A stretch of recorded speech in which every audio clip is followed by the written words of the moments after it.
Tonight, a Tennessee Titans legend is gone. We know Steve was shot several times. Steve McNair is dead. This is Tim Rowan. Welcome to Fall of a Titan.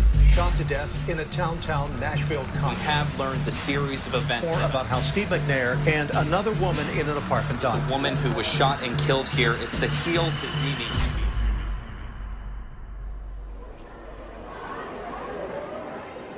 Steve McNair and Jenny Kazemi met somewhere around Christmas 2008. Steve was at the Opry Mills Mall, doing some shopping for the holiday with some family members, and they decided to eat at Dave & Buster's. Doc Simpson, Steve's mentor from Alcorn State, was there that day too. He actually remembers that Jenny was the one who waited on their table. At some point, Doc figures, Steve must have exchanged numbers with her. This was an interesting time in the life of Steve McNair. He had just retired earlier that summer, after playing 13 years in the NFL. He was still relatively young, only 35 years old. His marriage appeared to be on the rocks, and he was looking for what he wanted to do with the rest of his life, professionally. And now here arrived Jenny Kazemi, this 19-year-old waitress who would inject some excitement into his life. Jenny's friends describe her as a carefree spirit, the life of the party. She was the one who dragged people out to the bar on a Tuesday night. She loved getting dressed up, going out on the town, and flirting with boys. Typical teenager stuff. Here's how Lucretia Polite, one of Jenny's good friends, described her. She was a ball of fire. And when I say that, I mean that in the greatest way possible, you know? She was infectious, like very bubbly, very hyper. I'm hyper too, so she was extremely hyper. I would definitely put that on there. She liked music, and she didn't care about dancing in the car. And if the person beside her saw her, or she'd probably roll down the window and sing to you. She just exuded youth, and most people don't know, but she was a little thing. Little itty bitty. She was small framed, very short. It's just like this bite-sized ball of fun. That's the best way I could put it. Lucretia said that as Steve and Jenny started seeing each other, Jenny kept their relationship pretty quiet at first. We just always heard her talk about her boyfriend Steve, her boyfriend Steve, her boyfriend Steve, her boyfriend Steve. Okay, whatever. So one night I think we were getting dressed to go out, have one of our girl nights. And Jenny kind of comes in and she's in panic. And she's like, "You guys, my boyfriend's about to come over." We're like, okay, we continue putting on our makeup, getting dressed. Okay. She's like, "No, you guys, can you please just not freak out about who he is? Can you just not make that big of a deal? Act normal." So me and one of our friends, we're just looking at each other like, what is her problem? Girl, it is not that big of a deal. Boyfriend, who cares? We're just brushing it off. She's dead serious. Will you guys please just act normal and blah, blah, blah. So we're like, "Jenny, yeah, whatever." We continue getting dressed, and her boyfriend gets there, and you hear her in the living room, because we're in the bathroom. You hear her in the living room, and she's like, "Hey, baby," and speaking to him, whatever. So he sits on the couch. It's like, "Guys, this is Steve." So shake his hand. "Hi." Okay. We go back in the bathroom, and we're getting dressed. Now that friend that I was in the bathroom getting dressed with, as soon as we get around the corner and we're out of sight, she goes, oh my God, do you know who that is? That's Steve McNair." Steve swept Jenny off her feet. He reportedly took her on trips to Las Vegas, Key West, and Los Angeles. He showed her his home state of Mississippi, and he showed her what it was like to live like a millionaire. They'd also just go out to dinner together, or go out on the town. Jenny's roommate, Emily Andrews, says that, in many ways, they were like a typical couple. They saw each other very frequently. It wasn't sort of like a once-a-week thing. They would do, the lunches and the dinners, and she would go over there. Yeah, people knew about their relationship. They went out to bars together. They went to restaurants all over town. It wasn't a secret affair that it wasn't public at all. There were people that had come up to Jenny at Dave & Buster's and said, "Oh, you're Steve McNair's girlfriend." So while it wasn't broadcast like all over, Nashville's a small enough town where people knew. Steve had apparently reached a point where he wasn't worried about keeping up appearances anymore. According to several of Jenny's friends and family, Steve told Jenny that he was in the process of leaving his wife, Michelle. Jenny believed Steve. She wanted to believe Steve. She told one family member that she and Steve were going to get married once his divorce was finalized. She told a friend that she and Steve were looking at houses and thinking about having children together someday. One day when she was babysitting for a friend, Jenny said, quote, "We're practicing for whenever we have our family." It all must have seemed like a fairy tale to her. The trips, the dinners, the looming engagement. Emily Andrews said that it reached a point where Jenny started relying heavily on Steve financially. Here's Emily talking to the police back in 2009. He kind of started helping her out with bills, and I really didn't like that at all. For a period in time in May, she hardly worked because he was just helping her financially so much. And she would always tell me, like, what do you think about this? Do you think this is smart? And I told her flat out, I think what you're doing is dumb. You know, you can be with him if you really want to be with him, but you don't have to rely on his financial status or whatever. At one point in May, Steve got Jenny a black Cadillac Escalade as an early birthday present. She was turning 20 at the end of the month. Steve co-signed for the car, and he reportedly put a down payment on it. But the Nashville police said that it appeared Jenny was expected to pay the car bill, about $730 a month, on her own. One of Jenny's friends told the police that Steve had offered to pay for the car, but Jenny had refused. She wanted to be more independent, which would have been an expensive stance to take. Jenny couldn't afford 2 car payments, so she passed her old car, her Kia, off to her friend, Christy Rudolph. That arrangement lasted for about a month before things went south. Jenny received 2 pieces of bad news that really affected her financial situation, and they happened around the same time. First, Emily Andrews told Jenny she was moving out of their apartment and going back to Pittsburgh to be closer to her family. Then, Christy Rudolph decided she couldn't pay for the Kia anymore, so she abandoned the car in a Walgreens parking lot, leaving Jenny to take care of the vehicle again. Suddenly, Jenny had to cover all of her rent and 2 car bills. Christy Rudolph told me Jenny was in a panic.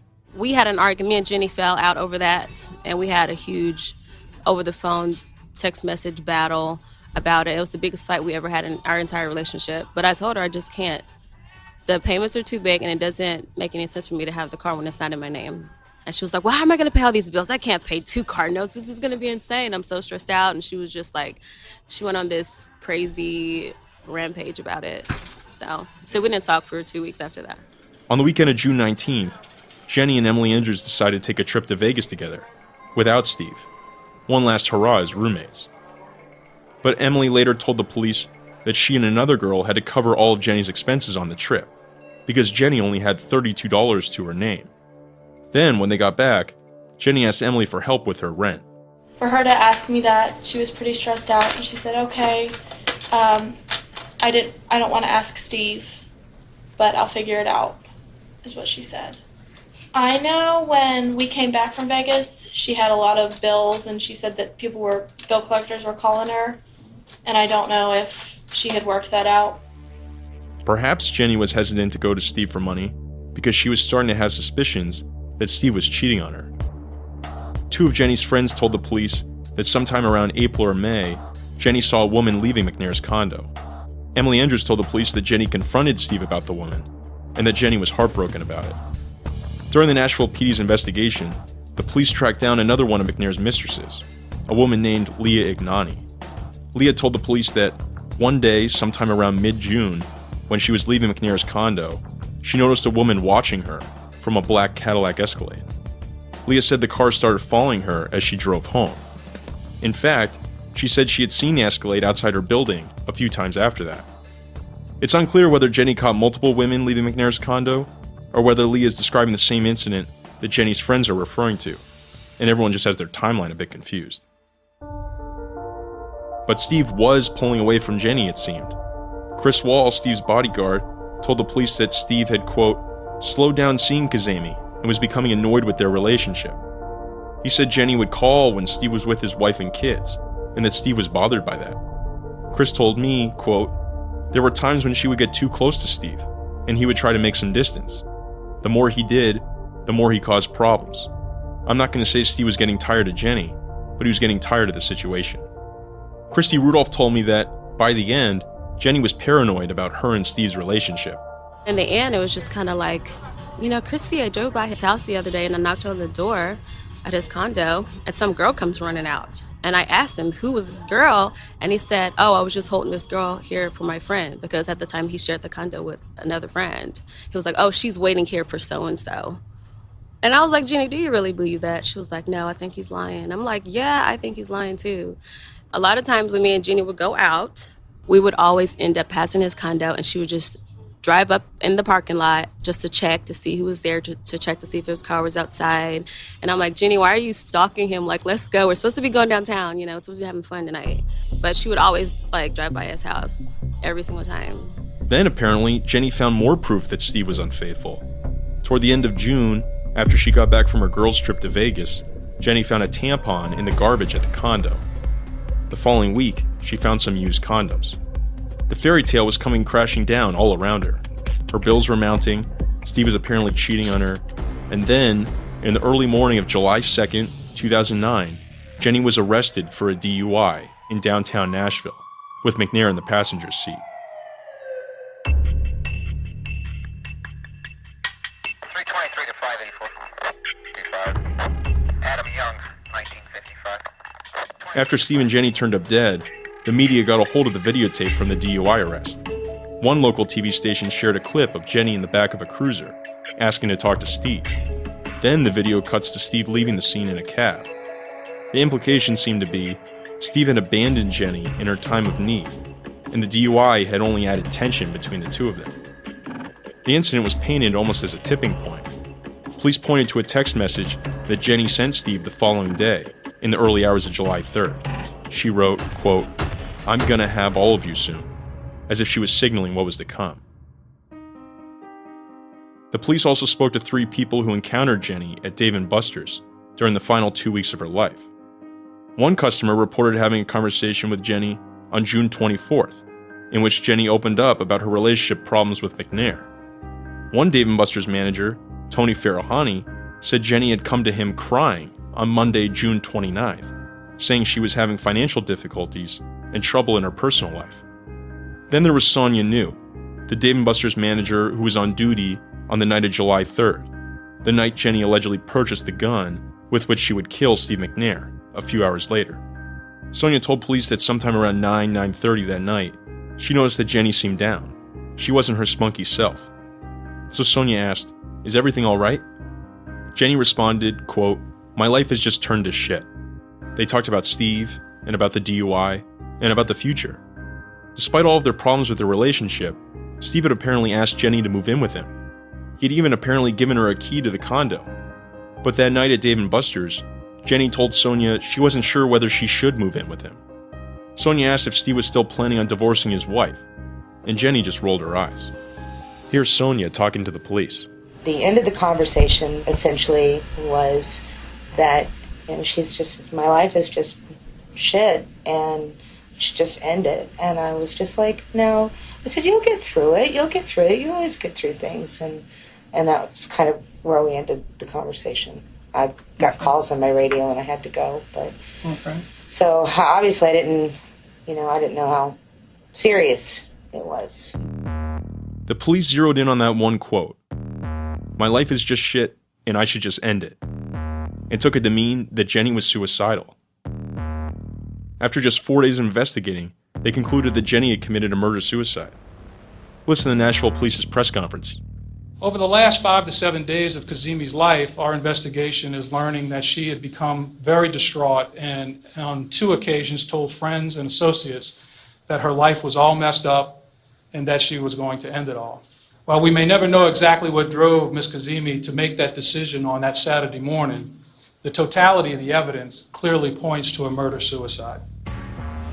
That's Ron Surpass, the Nashville Chief of Police. He would be quoted as saying, "She told friends her life was so messed up that she was going to end it all. She believed her relationship with Mr. McNair was unraveling. There's evidence she was spinning out of control." But Vincent Hill, the former cop turned private investigator, didn't buy it. When he started his own investigation in the Steve McNair case, he tracked down Sonia New and asked her about that final conversation with Jenny. Sonia told Vincent that she thinks the police took that quote out of context. I tracked down Sonia too and went through all of this with her myself. When Jenny said, quote, "I should just end it," Sonia took that to mean that she should end her relationship with Steve McNair, not that she should end her life. Let's clarify something with that. Those words were spoken, but in context of what we were speaking of, there was a pause. My life is sick. I should just end it. And again, we were talking about his relationship with her. That's what we were speaking of. We weren't speaking of bills. We weren't speaking of anything else but their relationship at that point in the conversation. So there was a pregnant pause. I should just end it. So again, I did not take that statement to mean I'm going to kill myself. Or even deeper, I'm going to kill Steve McNair and then kill myself. There was nothing in that conversation that would indicate that she was going to take her own life, much less somebody else's. Sonia New felt as though the police had put a lot of emphasis on that one quote. The police used that statement, and pretty much it feels to me like they used that statement and shut the case. They didn't investigate as deeply as I think they could have or should have. Now, that's just my opinion. Obviously, I'm not one of the detectives. I don't have all the information, but I never felt like it was a statement that she was going to end her life. Never once. I asked Sonia New, did she think of reaching out to the police and clarifying her statement? Not really. I flat out told them I didn't take it that way. That's not the context of, that was not even indicated. That never even crossed my mind. I don't think she meant it that way. I didn't follow up because I figured what good would it do? They have their reasoning. They've closed the case. What good would it do? There's that. That's the main reason. The second reason is that I honestly just didn't want to talk about it anymore. When the staff got word that, once my words were publicized, if you will, I had a lot of blowback from the staff also. People were very, very upset. They were like, she didn't. I'm like, no, I know she didn't. Those words are my words, but they're so out of context. But I guess I'd had enough. I pretty much shut down on the whole thing. So Sonia New did not reach out and clarify. She figured the case was closed. What good would it do? As we talked about that statement more, my life is just shit, and I should just end it. Sonia admitted that in that moment when she was talking to the police, she was thinking out loud, and part of her wondered if Jenny had been talking about taking her own life. In doing so, I think she may have opened the door for the police to misinterpret what she was saying. I was a little emotional, I'm not going to lie. I was very emotional in that interview. It was all very, very fresh, and I was questioning if that statement was related. But I made it very clear that when we were having that conversation, it wasn't about ending her life. I questioned it, but then I made it very clear that the conversation was, in my mind, about Steve McNair. That is what I took away from the conversation. And it wasn't, looking back at all the evidence, just planning on going out and having a good time with her friend, so even if she didn't have those plans and if there weren't other things, going on, then maybe that statement would have a little bit more weight, but that's not the case. What Sonia's saying there is, she doesn't believe that Jenny was talking about ending her life given everything that she knows now, given everything that Vincent Hill has brought to light. During his investigation, Vincent has been in touch with several of Jenny's friends and family. He's interviewed them, he's mined them for info, and they've cooperated for the most part, because they hope that someday he'll be able to clear Jenny's name. The person who's helped Vincent the most, perhaps, is one of Jenny's older sisters. I reached out to the sister early in the reporting process, and we've been in regular contact ever since. She asked that I not identify her by name because she feared that it would interfere with her job, and she asked that her voice not be used on the podcast either. But she agreed to speak to me to provide some context for the story. From here on, we'll refer to her as Amanda, which is not her real name, but a pseudonym. Amanda told me that, in her mind, Jenny wasn't capable of such violence. Jenny didn't like scary movies, and she was squeamish. She didn't like blood. Amanda said that Jenny would refuse to even slice an orange. She was so afraid she'd accidentally cut herself. But Jenny hadn't been totally insulated from violence. She spent the early part of her life in Tehran, Iran, and when she was 9 years old, her mother was murdered. ESPN reported that Jenny's mom had been killed in a robbery home invasion. A family member told ESPN that the police came to the Kazemi home to investigate, but they left quickly after they found out that the Kazemis were not Muslim. Amanda said Jenny was unfazed by their mother's death, maybe because she'd been so young when it happened. Amanda said that, quote, "When we talked about the past and about our mother, she was cool. She handled it very well and moved on. It didn't hit her very much." After Jenny's mother died, the family left Iran because they were, quote, "fleeing religious persecution," according to the Associated Press. Jenny moved to Turkey and stayed there for a few years, and then came to the United States as an Iranian refugee. She moved to the Jacksonville, Florida area to live with one of her sisters, not Amanda, but another sister. Jenny was 13 years old when she arrived. She didn't speak any English, and she reportedly had a rough time in high school. One relative later told the police that she had behavioral problems until she started dating a boy named Keith Norfleet. At one point, Jenny moved in with Norfleet and his family. When Jenny was 16, she reportedly dropped out of high school and followed Norfleet to Nashville. As Jenny moved across the country, Amanda stayed in touch. Amanda would call Jenny to check in and talk about mundane things, her friends, her job, her life in Nashville. Sometimes when Amanda would ask about her private life, Jenny would get embarrassed, as you'd expect a younger sibling would. By all accounts, Jenny had several male suitors in her life. She was a pretty girl. She had dark features and long, dark hair. She apparently had options other than Steve McNair. That's why Jenny's friends don't believe that she was that upset when she discovered that Steve may have been sleeping around. When Jenny found the tampon at the condo, she told her roommate Emily Andrews about it, and she didn't seem that upset. As far as the tampon went, she stated it matter-of-factly to me on the phone, and it was like, yeah, I think it's about over, and she didn't seem like upset or anything. It was just more kind of matter-of-fact. She wasn't surprised by that. I think initially she was probably hurt, but she also kind of thought that two could play that game, and it wasn't an end-all for her by any means. She was a beautiful girl. She was boy crazy. She had other options. Back in 2009, Emily Andrews told the police that, in addition to Steve McNair, Jenny had been seeing two other football players, another Tennessee Titan named Quentin Ganther, and a Vanderbilt football player. Ganther told the police that he had never been romantically involved with Jenny. At one point, Jenny also may have had a fling with Vince Young, another Titans quarterback. Vince was like a little brother to Steve, a protege. Christy Rudolph told me that she had seen Jenny with Vince Young firsthand. No, I was there when they hooked up a few times. I was in the next room. You were in the next room? Yeah.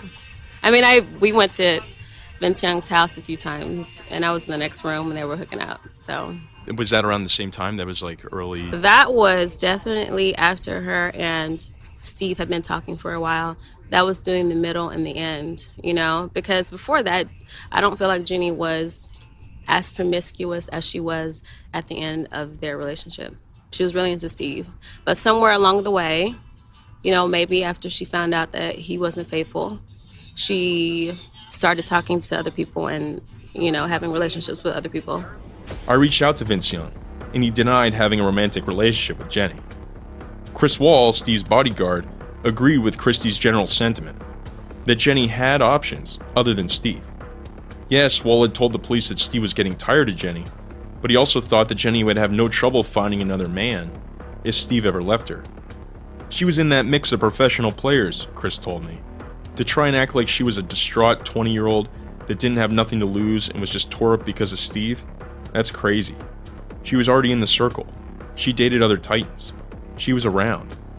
It wasn't like Steve was her golden goose and she wouldn't be able to find another one. Jenny's friends and family also take issue with the idea that she was stressed about money.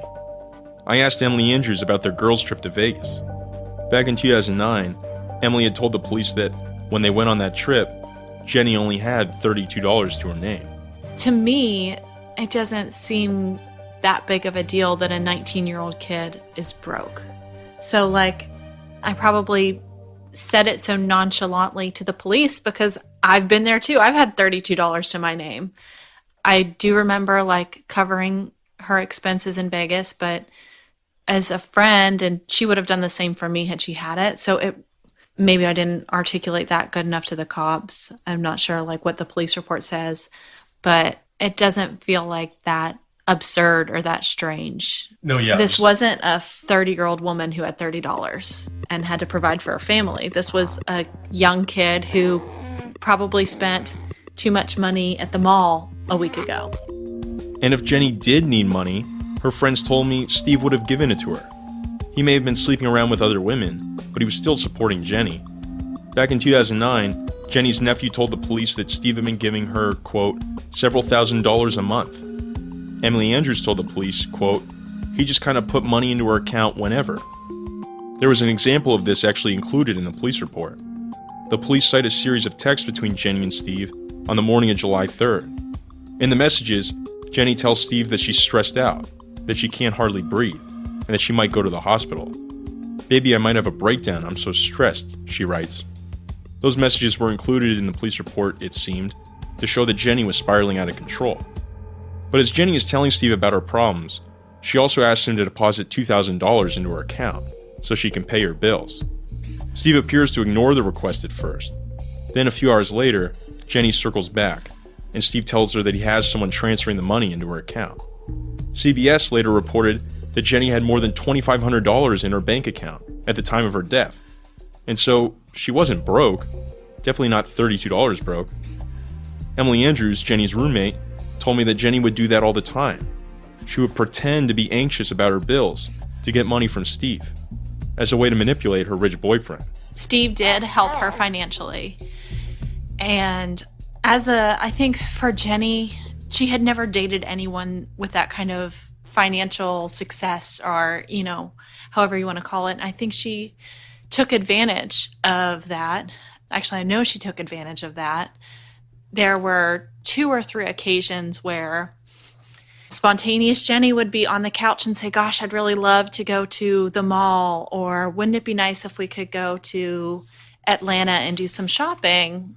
Hang on, let me text Steve. And kind of looking back on it, it's really kind of embarrassing and crazy, but she would sit there and send him a message about, I really need money, rent is due, could you help me? And within minutes, he would have wired her $500, $1,000, $2,000 over to her account, and she'd laugh and say, all right, we can go shopping now. I think some of those text messages are taken out of context because we don't know if she was really being dramatic and really having a nervous breakdown about finances, or if she just found a new purse that she wanted. It seemed odd to me. Why would Jenny ask Steve for money on the morning of July 3rd if she planned on killing him that night? And then there's the DUI. For the police, this seemed like a key part of their narrative, that Jenny was spiraling out of control. The DUI was presumed to be the final straw that drove Jenny to buy the gun. But when Jenny called Emily Andrews the morning after the DUI, she said, guess what? I got a DUI last night. As if it were a joke. She basically laughed the whole thing off. I remember when she called me like the morning after her DUI, and that wasn't even a dramatic thing for her. I remember like her saying, I got a DUI, but it's okay. Like, not worried about it. Steve's going to handle it type thing. And I was the one that was like, wait a minute, you got a DUI. Like, that's kind of a big deal.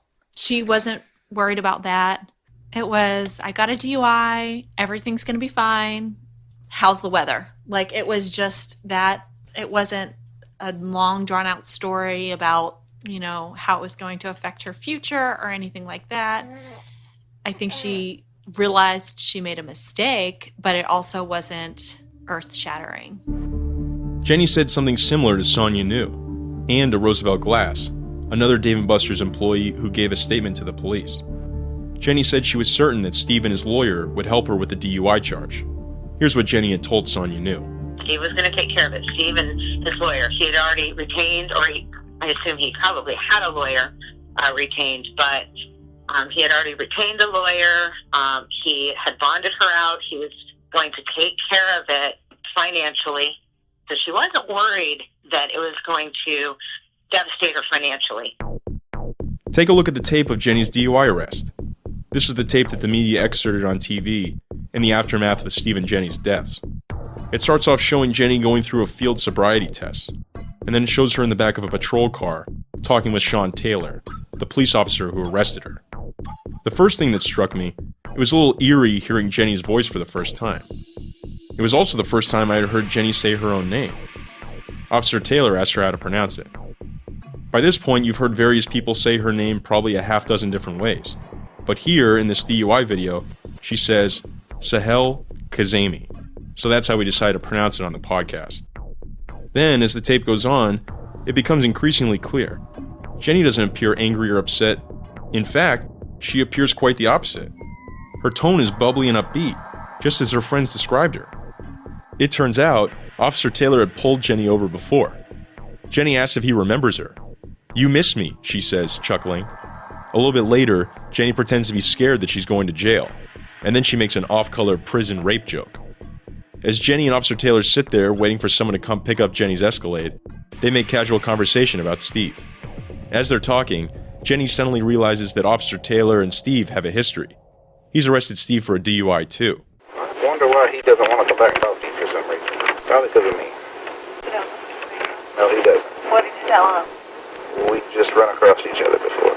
Why? How did you realize never last DUI? Was it you? Oh no! He definitely don't like you. No, he doesn't. You arrested for DUI? Oh, what's your name? Officer Taylor. Taylor. What days do you work? Tuesday through Saturday. So I don't need to come here between Tuesday and Saturday. Jenny doesn't sound upset. She's practically giggling.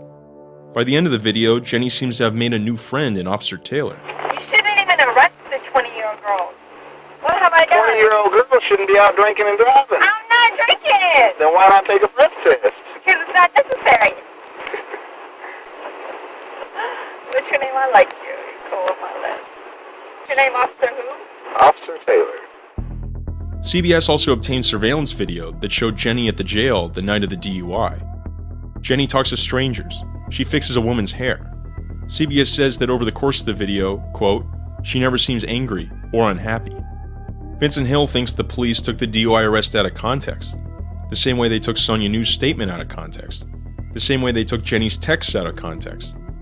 Remember, the police pointed to one text that Jenny sent Steve that said, quote, "I'm gonna have all of you soon." They thought that it was Jenny's way of foreshadowing the killing. But Vincent points out that text was pulled from a conversation Jenny and Steve were having at 2 a.m. Jenny started by saying, "You love me." "I love you, baby," Steve responded. "I'm gonna have all of you soon." "Yes, you will." Let's keep in mind this was a 20-year-old female. I've been married twice. I've been in a few relationships. When a female is mad at you, you know it. So there were no texts from Jenny that says, "I hate your guts. Why are you seeing these other women?" None of this other crap that you would expect to see. But here's what Nashville police did. Well, she texted him 2 days before and says, "I'm going to have all of you soon." So we knew that meant she was going to kill him. Well, no, because if you look at the text before that one text, "Hey, baby," response, "Hey, baby, I love you, baby. I love you too, baby. I'm going to have all of you soon. Yes, you will." So anybody with some sense knows what that was about. That was something sexual. It wasn't anything about, "I'm going to have all of you soon," as in, "I'm going to shoot you twice in the temple and twice in the chest." That's why it's so hard for Jenny's friends and family to accept this police narrative. They have so many questions. It's especially hard on those who spoke to Jenny on the night of July 3rd, in the final hours before she died. Remember, Jenny was working at Dave & Buster's that night. At 8:25 p.m., she tried calling Emily Andrews, her former roommate who had moved to Pittsburgh. But Emily was in a bar at the time, and the two of them never really had a chance to talk. When I interviewed Emily, she said she had seen no signs that Jenny was that upset recently. She said that Jenny had even joked about moving to Pittsburgh. when I moved from Nashville to Pittsburgh, she kind of had said something, and that was in June. She had said something like, well, if Steve and I don't work out, I'll live in Pittsburgh. So it wasn't like, I mean, a month prior then, she sort of had suspected that maybe the relationship wasn't going to be like fairy tales of purchasing this house or living that dream. And she had already sort of had plan Bs and that sort of thing. Jenny had that conversation with her manager, Sonia New, sometime around 9:30. Then Sonia let Jenny leave work early because business was slow. Jenny clocked out of work at 10:07 p.m. At 10:12 p.m., she spoke with her friend, Courtney Carter, who was going to be in Florida for the holiday weekend. Courtney told me that Jenny sounded normal to her. It was just kind of like, okay, well, I'm glad you got down there safely, whatever. So it was a quick conversation. It wasn't long. We'll hang when you get back.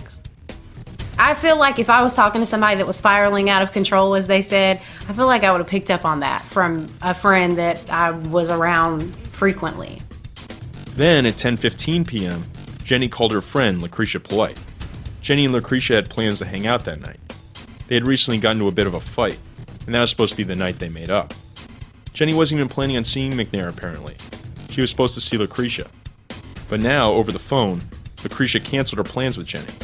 Lucretia told me that she had decided to spend the night in Memphis, instead of driving back to Nashville. I called her to let her know that I wasn't going to be able to make it in town in time for us to hang out or whatever. So I just kind of called her to give her, the heads up and let her know, hey, I'm sorry that we're not going to be able to hang out, but girl, I'm still in Memphis. That's where I was at the time. And at that point, she was just like, she was very nonchalant about it. Like, oh, okay, that's fine, girl. Well, she actually said to me, I already told Steve that we were hanging out, but since you're not here, I'll hit him up and see what he's doing. So it was like, Steve was like her plan B, She was very just normal, her normal self. And I was like, oh, okay. All right, talk to you later. I actually expected her to be a little bit upset at me because we had made plans. We hadn't seen each other. But no, she was very like, okay, well, plan A didn't work. Let me go to plan B. At 10:23 p.m., Jenny texted Steve asking if he wanted to grab a drink. Steve told her he was putting his boys to bed, and Jenny responded saying she was going to head over to the condo. McNair met her there later, sometime around 1:30 in the morning. By about 2 a.m., both Jenny and McNair were dead. Jenny's friends and family say something doesn't add up there. At 10:15 p.m., Jenny seemed fine. Then by 2 a.m., she's dead? They had issues with this police narrative that Jenny was spiraling out of control. They say she wasn't hurting that much for money. She had more than $2,500 in her bank account. They say she wasn't that upset about the DUI. Steve was going to help her beat it. In fact, they say she was already planning for her life after Steve. She was starting to see other guys. Plus, she wasn't even supposed to see McNair on the night of July 3rd. She had plans with Lucretia Polite. This is directly out of her mouth. So this isn't like hearsay or anything like that. I literally heard these words in my ears. So I remember reiterating that no, like she had already told him that she had plans and he was her plan B, which for me, with no law degree or anything, that knocks out premeditated murder. People always ask, and I reiterate that to anyone that I can, because I feel like that small detail is huge. I can stand up on a stand and testify with that, I'd be willing to put my hand on the Bible for that. Jenny spoke to her sister Amanda on July 3rd too, and Amanda didn't notice anything wrong either. She said they talked about Steve, and nothing seemed out of the ordinary. At one point, Jenny told her sister, quote, I don't think I'm going anywhere with Steve. It's not that serious anymore. Then they talked about how Steve was frustrated with his wife for not giving him a divorce. They were gossiping like they usually would. Amanda doesn't believe that Jenny was that stressed about money either. She thinks Jenny would have come to her if it had gotten too bad. She says that she had the money, and she had lent Jenny money in the past. Amanda told me, quote, if she was that desperate, I was the last resort. She would have called me. I know that. So the money issues, the DUI issues, it's all bullshit. Remember what the Nashville police accused Jenny of doing. They say that she was so depressed about her life and the way things were going that she purchased a gun in the parking lot of her place of work, brought it to Steve's condo that night, and murdered him. They say that Jenny Kazemi, the girl who wouldn't even slice her own oranges, shot Steve McNair 4 times, twice in the head and twice in the chest. To Jenny's friends and family, that seems impossible. They just can't bring themselves to believe that. And then they have this question. Where in the world would Jenny have gotten this gun? We'll discuss that next week on Fall of a Titan. Still to come on Fall of a Titan. She met him when she was still with him. She kind of got a kick out of the fact that her ex-boyfriend was a Steve McNair fan, and he had no idea that she was dating him. She kind of got a kick out of that. She laughed about it. She thought it was funny. She was like, look, he's so obsessed with Steve McNair, he has no idea I'm dating him. She laughed about it. Even just to shut me up, this old crazy Nashville cop, even to shut me up, you know what they would have done? They would have shown that video to say, here's Adrian Gillian pulling up in Opry Mills. Here's Sahel Kazemi seen walking out of Dave & Buster's to his car. But guess what they haven't done? They haven't shown that. You know why? Because it doesn't exist. That's the whole premise of the case. The easiest way to shut people up is just show that. It doesn't exist.